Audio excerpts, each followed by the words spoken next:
Reading with Joan, the place for all the fun.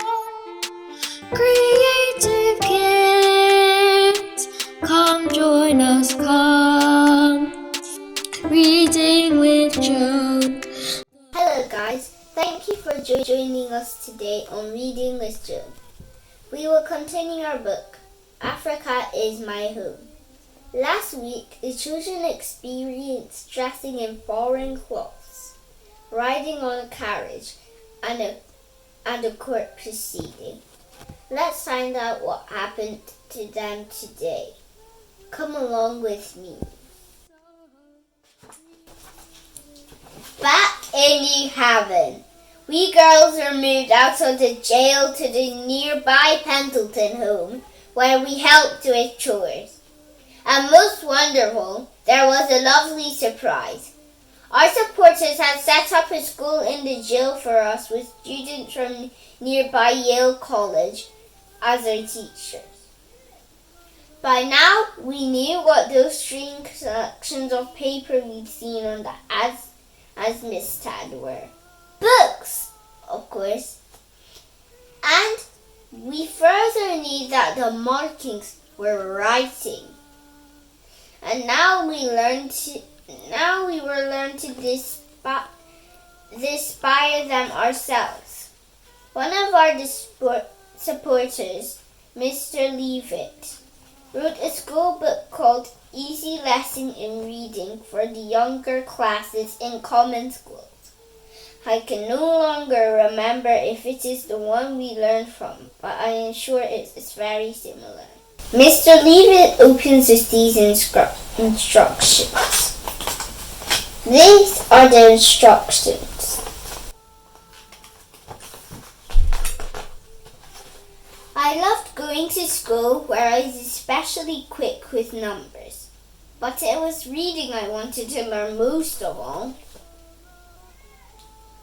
I remembered the books Mr. Tapan had shown us when we first came.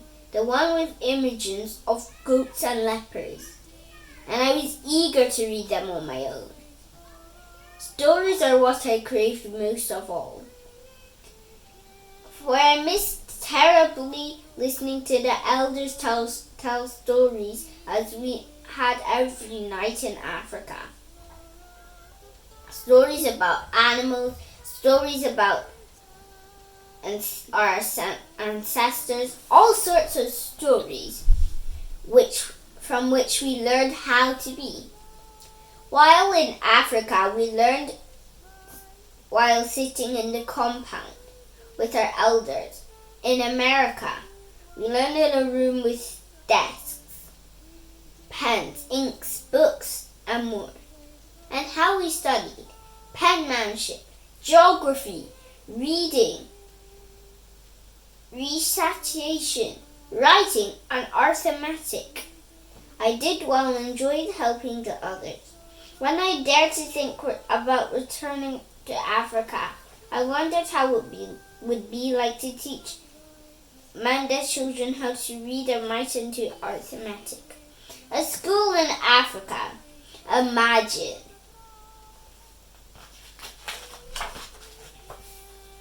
The next trial did not give us freedom, nor did the one after that. Our case dragged on, and it seemed we would never make it home. The cold New England winter didn't help. This first snow was wonderful.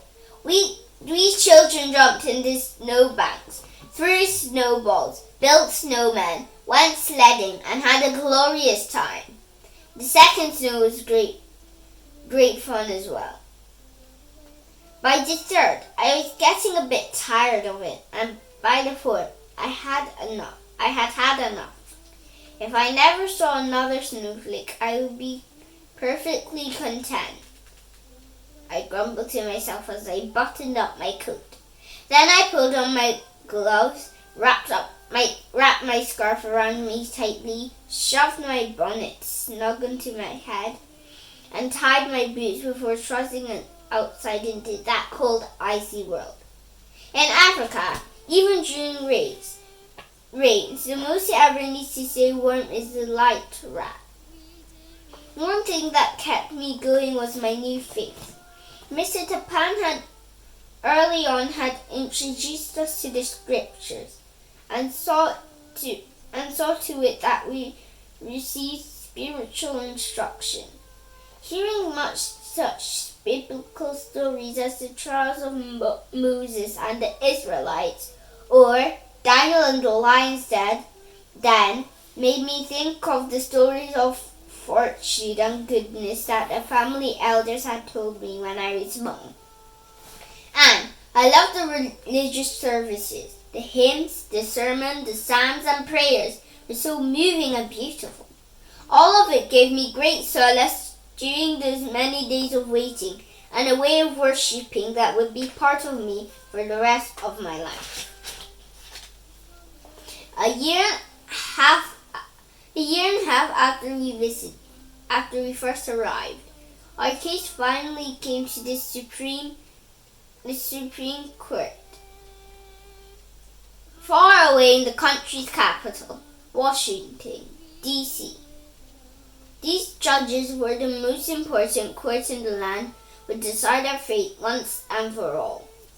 Fortunately, Mr. Tapan had persuaded former President John Quincy Adams to argue our case. He was extraordinary, and on March 9, 1841, the court announced its decision. We had won. When we heard, we were beside ourselves with joy. We cried, we sobbed, we danced. We sang with joy. At last we were free and going home to Africa. This is the last part of the Supreme Court decision. I only understood the part at the end, where it says, we are free. Upon the whole, our opinion is that the decree of the Circuit Court, affirming that of the District Court, ought to be affirmed, except so far as it directs the Negroes to be delivered to the President, to be transported to Africa, in pursuance of the Act of the 3rd of March, 1819. And as to this, it ought to be reserved, and that the said Negroes would be declared to be free, and would be dismissed from the custody of the court and go without delay. To the friends of the African captives, the committee have the high satisfaction of announcing that the Supreme Court of the United States have definitely decided that our long imprisoned brethren who were taken in the schooner as mistad are free on this soil without contagion or resentment. The opinion of the court was pronounced on Tuesday, March 9, by Judge Story. In view of this great deliverance, which in the lives and liberties of 36 fellow men are secured, as many fundamental principles of law, justice, and human rights established, the committee respectfully recommend that the public thanks be given on the occasion to Almighty God in all the churches throughout the land. New York, March 11, 1841.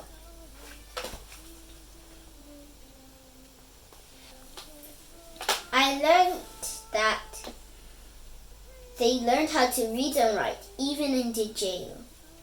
And it's important to read and write and do arithmetic. And they also learned about the Christian faith, like they learned about Moses, they learned about the Israelites, they also learned about Daniel and the dead. And also, I learned that they like the snow the snow. They like the snow. So they like the first and second one, but the third one, she was getting very, very bored and tired. The fourth one, it was enough. After the snow came, the freedom came. They were set free. Let's find out what will happen next week if they will go back to Africa. Let's talk about Black history. Who is the famous UK Black innovator today? We'll find out in our book, Black Scientists and Inventors in the UK. John Edmonstone. Taxidermy is the art of preparing, stuffing, and mounting the skins of animals for display for scientific studies and hunting trophies or other sources of study. Taxidermy can be done on all vertebrate species of animals, including mammals, birds, fish, reptiles, and amphibians. A person who practices taxidermy is called a taxidermist. To become skilled in taxidermy, the taxidermist should be very familiar with anatomy, sculpture, painting, and tanning. Freed and solved Guyanese African John Edmonstone had learned the art of taxidermy from the naturalist Charles Waterton. John Edmonstone was born in the 1700s, probably in Demara, Guinea. In 1807, Edmonstone's master brought him to Edinburgh and freed him. He settled in a house a few doors down from Charles and Erasmus Darwin. Charles Darwin, the famous English scientist, received Edmonstone's tuition in taxidermy, natural studies, and scientific information about the flora and fauna of the South American continent between February and April 1826. How do we know this? Darwin had written to his sister, "I'm going to learn this to stuff birds from a black moor." Also, on Darwin's autobiography, he writes about Edmonstone while a student of Edinburgh between October 1825 and April 1827. A Negro lived in Edinburgh who had travelled with Waterton and gained his livelihood by stuffing birds, which he did excellently. And he gave me lessons for payment, and I often used to sit with him, for he was a pleasant and intelligent man. This is the summary of John Edmonstone. The knowledge that Edmonstone imparted to Darwin would become very important to Darwin's later work in areas such as recording of bird and animal life during his voyage with the HMS Beagle in 1831 and his study of the Galapagos finches, as well as contributing to the significant collections that he made while traveling. All of these may have informed, to a great extent, his theory of evolution.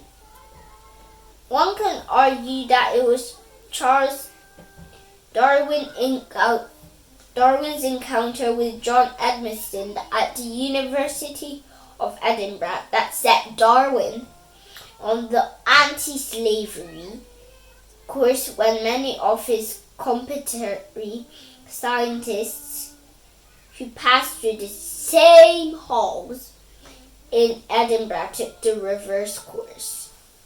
John Edmonstone developed his skill to such a high level that he became in high demand, teaching both teachers and scientists the art of taxidermy.